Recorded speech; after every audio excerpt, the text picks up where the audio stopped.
खुद की ही गाड़ियों से निकलना होता था, तो वहाँ से बिलोंग करता हूँ ma'am.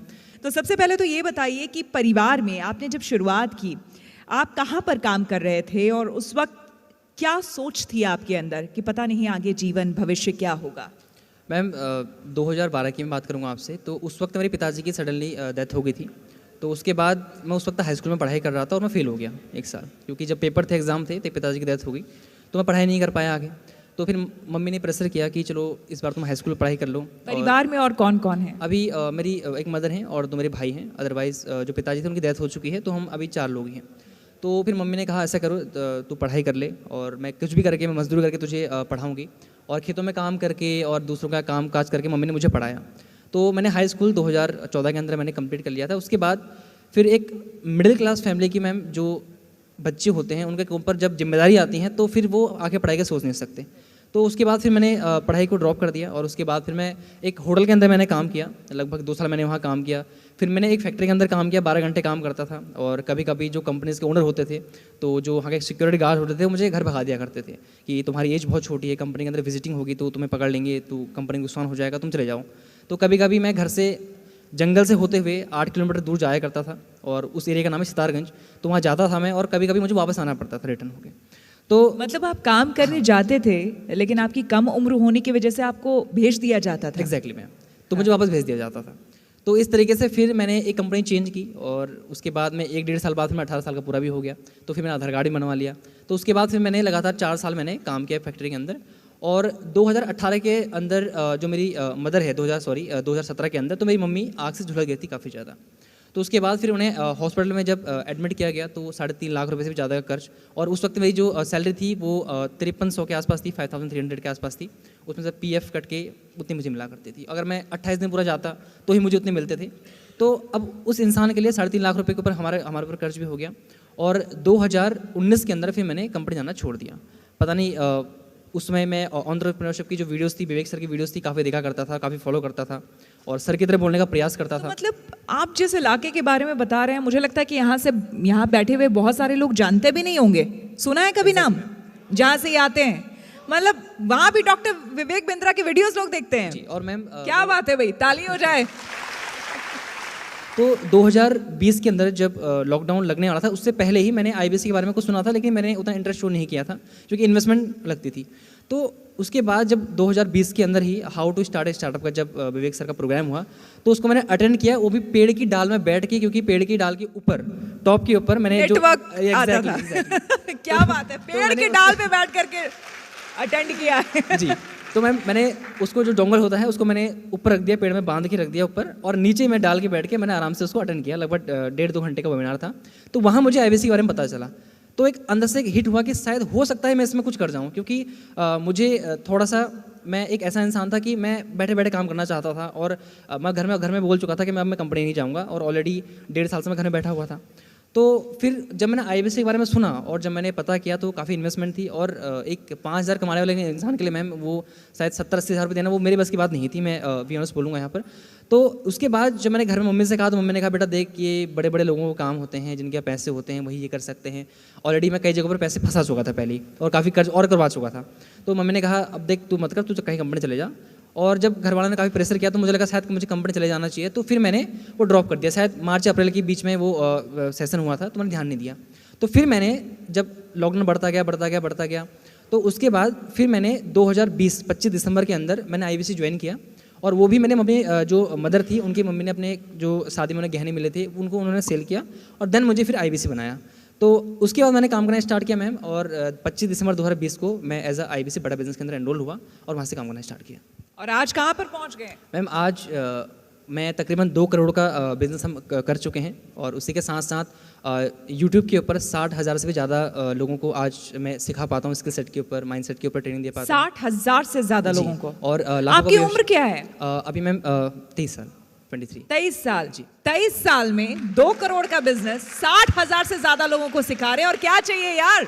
Many congratulations once again. Thank you so much. रुक करते हैं डॉक्टर विवेक बिंद्रा का।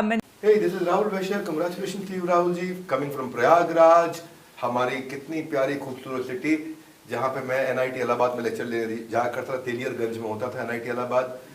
और बलुआ घाट में मैं गंगा जी का स्नान करने जाता था, ये उसी जगह से आते हैं। बहुत बधाई आपको।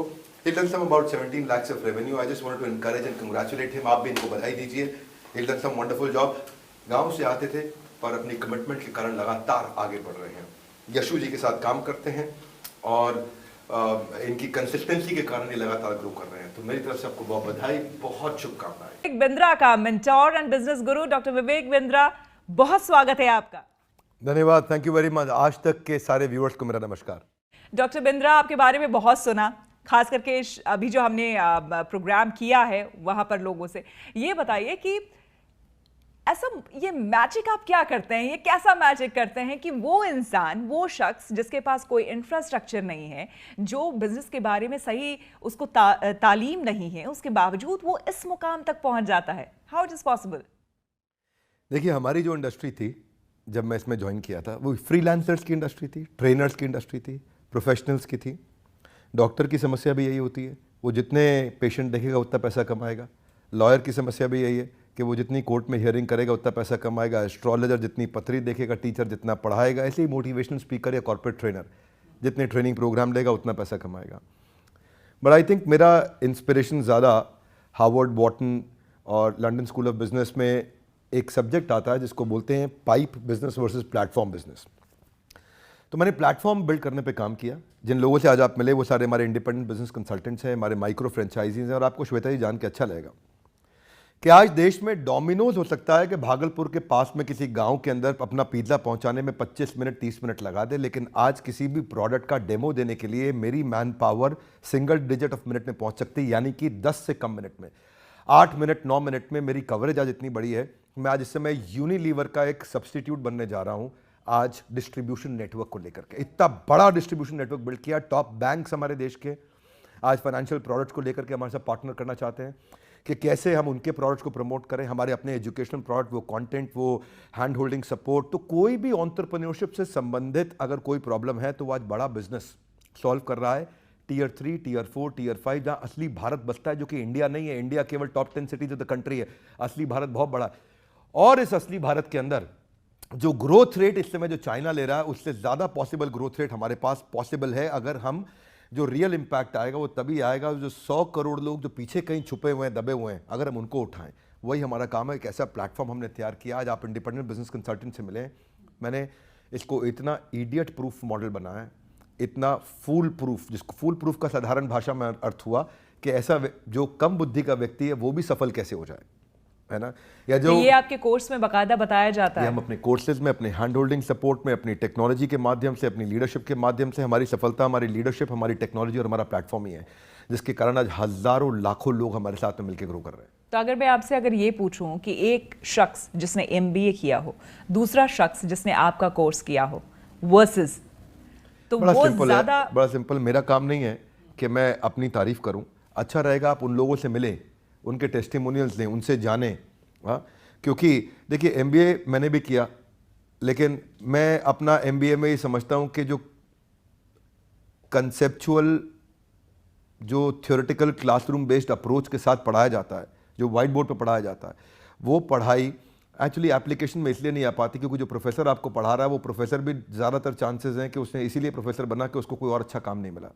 हमारे देश के प्रोफेसर, जिनकी मैं इज्जत तो करता हूँ, पर मैं चाहता हूँ कि वो ग्रो करें, क्योंकि उनकी जो थ्योरेटिकल पढ़ाई है वो एग्जीक्यूशन में मदद नहीं कर पाती। तो MBA की पढ़ाई किससे होनी चाहिए? देखिए, अगर आप डॉक्टर्स को देखें ना तो उनकी क्लासरूम लर्निंग इफेक्टिव नहीं होती, उनकी बेड साइड लर्निंग इफेक्टिव होती है।